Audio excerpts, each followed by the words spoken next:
I've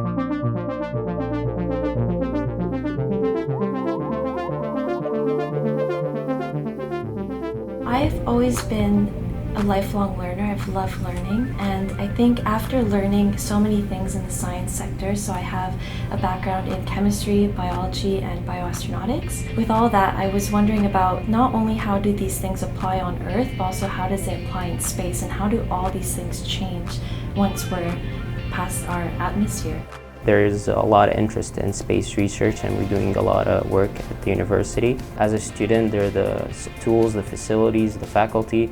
I have everything to do my work and explore further new concepts and propel gel fuel more. I'm doing research in hybrid rocket propulsion. So specifically, I'm looking at hybrid rockets' solid fuels. I'm looking at how we can make it burn faster, more efficiently.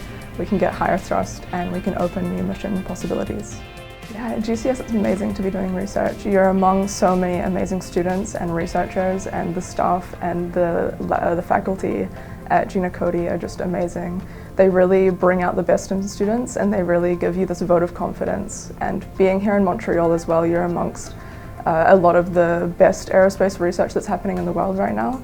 And so to be downtown among all that energy, and then to have the vote of confidence from Concordia and from Gina, Cody, and the funding and everything to be doing that in Montreal is just amazing.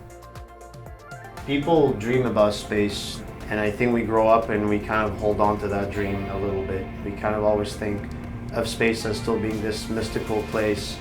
I believe that, philanthropists also share those dreams with us, and what they have is the power to actually enact change.